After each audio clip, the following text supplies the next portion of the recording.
देखो बच्चों, यहाँ पे जो टॉपिक है रिफ्लेक्शन ऑफ वेव्स। अब ये जो रिफ्लेक्शन जो होता है वो कैसे होगा वो हमें यहाँ पे देखना होगा। मान लो यहाँ पे कोई एक रिजिड सपोर्ट के साथ, मीन्स मान लो कोई एक डोरी है। यहाँ पे मैं आपको बताऊँ, आपकी बुक में रिफ्लेक्शन ऑफ वेव्स में एक फ्री एंड और एक रिजिड एंड दो के बारे में दिया हुआ है। मान लो यहाँ पे ये है एक कोई एक वॉल, और ये वॉल के साथ कोई एक डोरी को बांध के रखी है। यहाँ पे ये जो वेव है वो जा रहा है, और यहाँ पे डोरी जो है दीवार के साथ बांध के रख दी है। तो ये जो वेव है अभी जा रहा है, ये वेव यहाँ पे आप देख सकते हो। यहाँ पे मैंने एक वेव बताया है, वो जा रहा है, और ये जो है यहाँ पे रिजिड एंड है, तो डोरी दीवार के साथ बांध के रखी है। देखो बच्चों, अब आप स्लो मोशन में सोचो कि स्लोली स्लोली जैसे ही ये वेव नज़दीक पहुंचेगा, ये वेव जैसे ही नज़दीक पहुंचेगा इस तरह से, अभी ये बंधा हुआ है, देखो ये वेव नज़दीक जा रहा है दीवार के पास। तो जैसे ही वो दीवार के पास जाएगा तो यहाँ पे क्या हो रहा है, देखो ये पॉइंट अभी यहाँ पे नीचे की ओर है, नीचे की ओर उसके मीन पोजीशन में। ये वेव जो है, ये वेव जैसे ही ये वेव ये पॉइंट के पास आएगा तो ये पॉइंट तुरंत ऊपर उठेगा, ऊपर उठेगा और फिर से वो अपनी मीन पोजीशन पे आ जाएगा। फिर ये वेव यहाँ पे पहुँचेगा, तब ये पॉइंट ऊपर उठेगा और अपनी मीन पोजीशन पे आ जाएगा। फिर ये पॉइंट जैसे ही वेव यहाँ पे आएगा तो ये पॉइंट ऊपर उठेगा और मीन पोजीशन पे आ जाएगा। तो डोरी के जितने भी पार्टिकल्स है, डोरी के जितने भी पार्टिकल्स है, वो एक बार इस तरह से ऊपर उठेंगे और वापस नीचे आएंगे। तो डोरी में जैसे ही वेव पास होगा, ये डोरी के अंदर जैसे ही वेव पास होगा तो ये सभी पार्टिकल ऊपर उठेंगे फिर नीचे आ जाएंगे, ऊपर उठेंगे नीचे आ जाएंगे, ऊपर उठेंगे नीचे आ जाएंगे। इस तरह से ये जो वेव है वो पास होगा। तो सभी पार्टिकल ऊपर तक जा रहे हैं यहाँ तक। अब क्या होगा बच्चों, ये जो पार्टिकल है डोरी यहाँ पे बंधी हुई है, यहाँ पे क्या होगा, डोरी बंधी हुई है, देखो। तो अब क्या होगा, देखो जैसे ही वेव यहाँ तक आ गया, मुझे एक आंसर दो, यहाँ पे वेव जैसे ही आ जाएगा, ये वेव तो यहाँ तक आ गया, देखो एंड तक, ये एंड तक हम पहुँच गए, जहाँ पे डोरी बंधी हुई है वहाँ तक हम पहुँच गए। अब क्या होगा, ये बंधा हुआ पॉइंट ऊपर उठेगा नहीं, ये बंधा हुआ पॉइंट ऊपर नहीं उठेगा। तो बंधा हुआ पॉइंट ऊपर उठेगा नहीं तो डोरी को एक झटका फील होगा, और जैसे ही डोरी को झटका लगेगा, ये जो डोरी है उसमें क्या होगा बच्चों, ये जो शेप है वो उल्टा हो जाएगा। तो जैसे ही ये डोरी का ऊपर का, मान लो ये क्रेस्ट जा रहा है, तो जैसे ही झटका फील होगा एक थ्रो में कन्वर्ट हो जाएगा इस तरह से। तो ये क्रेस्ट जैसे यहाँ तक पहुंचा, ये क्या है, वेव जा रहा है, देखो ये इंसिडेंट वेव है, ये जा रहा है। अब जैसे ही वेव एंड तक पहुंच गया तो डोरी यहाँ पे बंधी हुई है, डोरी यहाँ पे अगर बंधी हुई है तो ये पॉइंट ऊपर या तो नीचे नहीं जाएगा, ये पॉइंट यहीं का यहीं रहेगा।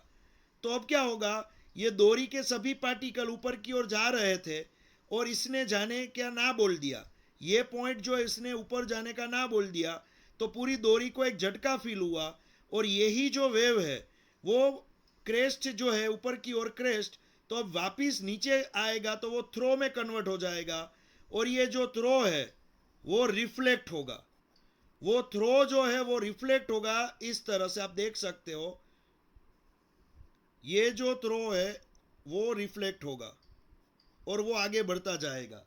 तो यहाँ पे वेव आया था क्रेस्ट के फॉर्म में, वेव आया था क्रेस्ट के फॉर्म में, लेकिन जैसे ही ये डोरी जहाँ पे ये रिजिड सपोर्ट है, बंधी हुई है, वहाँ से जब वो रिटर्न होगा तो वो थ्रो के फॉर्म में रिटर्न होगा। तो ये है क्रेस्ट और रिटर्न हुआ थ्रो के फॉर्म में। तो बच्चों यहाँ पे क्या हुआ, यहाँ पे जो ये जो वेव जो आ रहा था उसका इक्वेशन जो वेव आ रहा था उसका इक्वेशन मैं यहाँ पे लिख रहा हूँ, इंसिडेंट वेव का equation A sine k x minus omega T, ये इक्वेशन में लिख रहा हूं। यहां पे इनिशियल फेज 0 है, इसलिए मैंने +5 नहीं लिखा है पीछे। इनिशियल फेज क्या है? 0। यहां पे इनिशियल फेज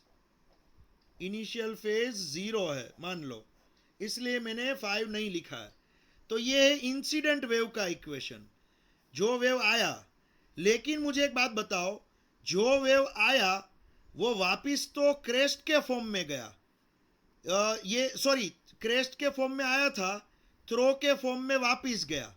ये ऊपर क्या है? क्रेस्ट, और नीचे जो वापिस गया वो है थ्रो। तो क्रेस्ट के फॉर्म में आया, थ्रो के फॉर्म में वापिस चला गया।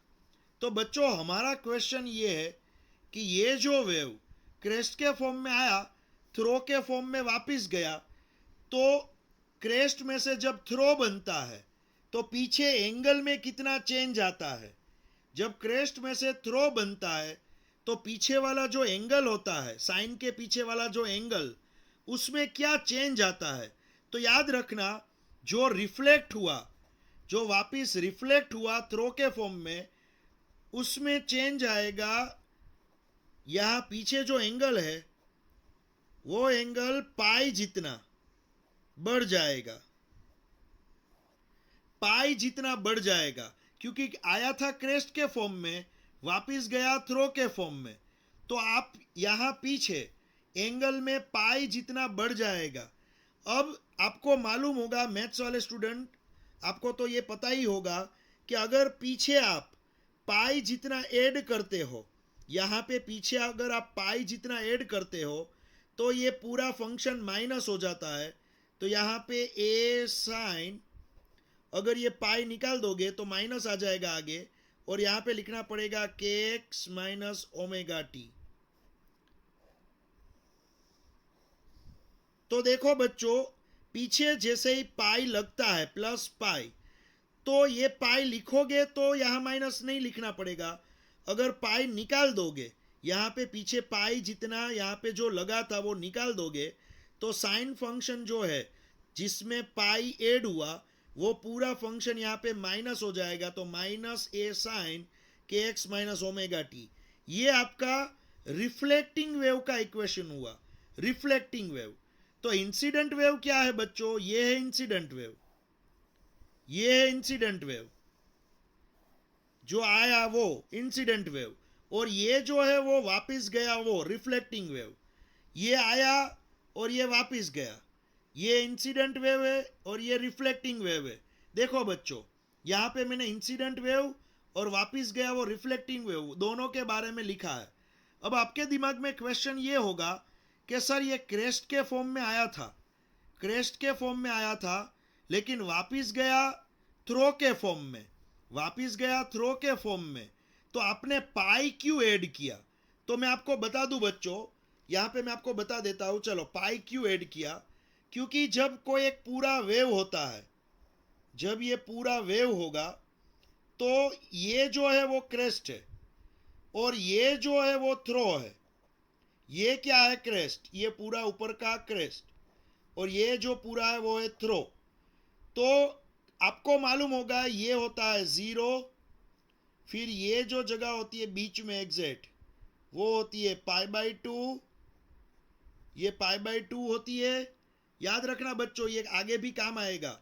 ये 0 होता है, ये जो होता है ये जगह π/2 होती है, ये जगह पाई होती है, ये जगह पाई, यहां पे ये जगह जो होगी वो 3π/2 होगी, ये जगह 3π/2, और ये जगह होती है 2π। तो बच्चों यहां पे, यहां से यहां तक ये पूरा क्रेस्ट है, ये पूरा क्रेस्ट है। देखो, ये 0 से पाई तक ये पूरा क्रेस्ट है, और यहां से ये पाई से 2π तक ये पूरा थ्रो है, ये पाई से 2π तक थ्रो है, और 0 से पाई तक पूरा क्रेस्ट है। मैंने अलग अलग करके दिखा है।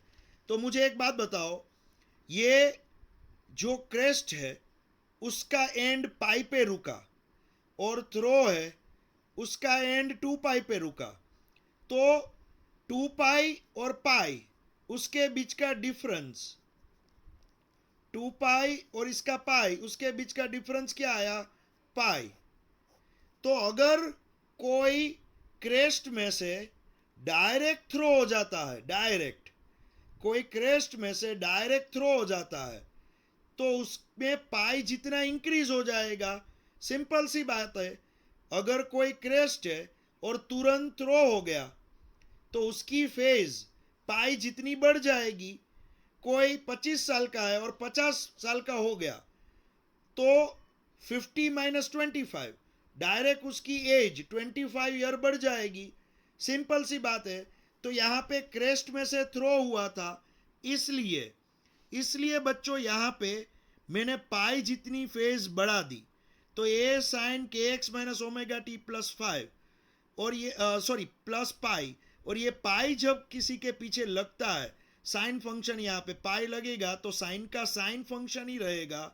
लेकिन थर्ड क्वाड्रेंट में साइन जो है वो नेगेटिव होता है, इसलिए मैंने थर्ड क्वाड्रेंट की साइन जो है वो नेगेटिव लिख दी है। आपको मैंने पढ़ाया था ऑल एस टी सी, ये मैंने बताया था आपको, ये all S T C.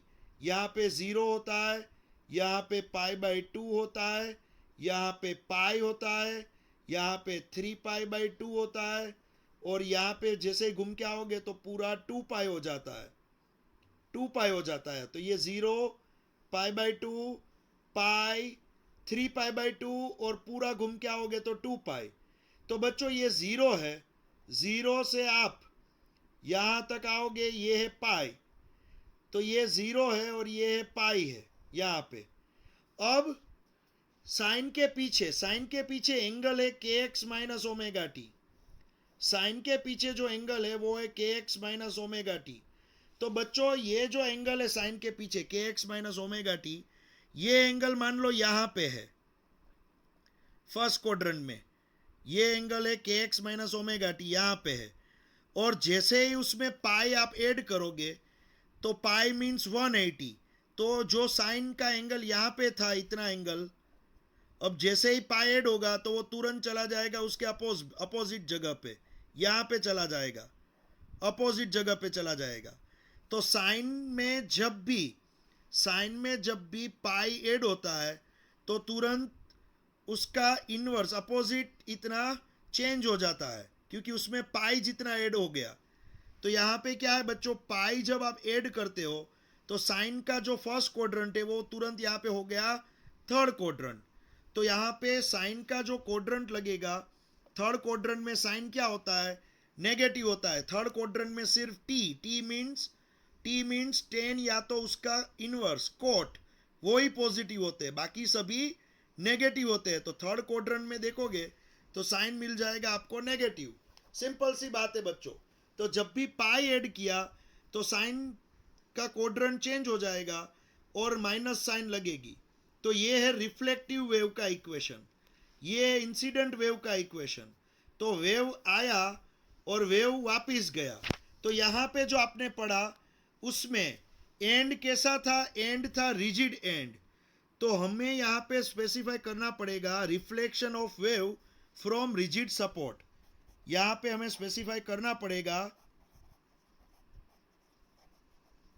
Reflection of wave from rigid support, reflection of wave from rigid support. Rigid support के पास से, रिजिड सपोर्ट मीन्स बंधा हुआ एंड, यहां से वेव वापिस आया। तो ये रिजिड सपोर्ट के पास से अगर वेव वापिस आता है तो बस आपको दो चीज याद रखनी है। अगर रिजिड सपोर्ट है तो वेव क्रेस्ट के फॉर्म में आएगा तो वो थ्रो के फॉर्म में रिटर्न जाएगा। वेव क्रेस्ट के फॉर्म में आएगा तो वो थ्रो के फॉर्म में रिटर्न जाएगा।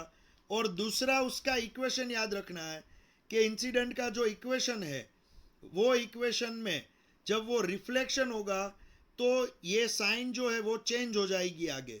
यहाँ पे प्लस है तो ये माइनस हो जाएगा क्योंकि उसमें पाई ऐड होगा। तो ये इंसिडेंट है और ये रिफ्लेक्शन है। अब मान लो आपके दिमाग में एक और ख्याल आएगा कि मान लो सर यहाँ पे रिजिड सपोर्ट नहीं है, फ्री सपोर्ट है, फ्री एंड। तो फ्री एंड का मीनिंग क्या होगा? फ्री एंड का मीनिंग वो भी मैं आपको बता दूं। मान लो दीवार, यहाँ पे जो एक वॉल थी उसकी जगह पे एक रोड है, इस तरह का रोड। यहाँ पे जो वॉल थी, वॉल की जगह पे एक रोड है। यहाँ पे मैंने एक रोड ड्रॉ किया है, देखो ये एक रोड है। अब यहां पे मैंने क्या किया, एक इस तरह से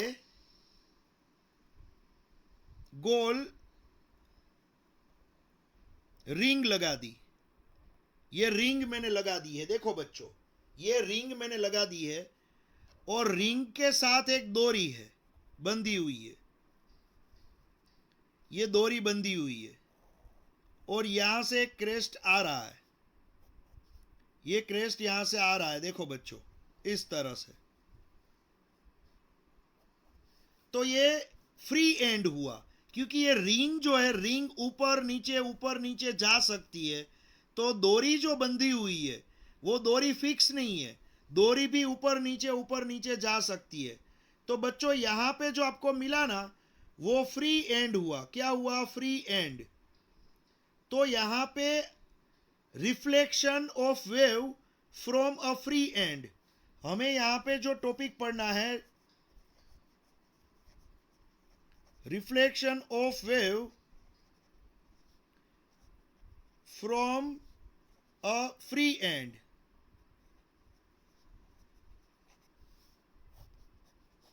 reflection of wave from a free and. तो फ्री एंड के पास से, फ्री एंड के पास से अगर वेव रिफ्लेक्ट होता है तो क्या होगा, हमें बस ये चीज देखनी है। तो बच्चों ये वेव आ रहा है, तो उसका इक्वेशन जो आगे लिखा वही होगा, A sine k x minus omega t. Wave आ रहा है तो उसका equation A sine k x minus omega t, यही होगा अगर वेव आ रहा है तो। फिर ये वेव स्लोली आगे बढ़ता जाएगा, ये जो वेव है वो आगे बढ़ता जाएगा। तो अब क्या होगा, अब देखना है, देखो बच्चों अब क्या होगा।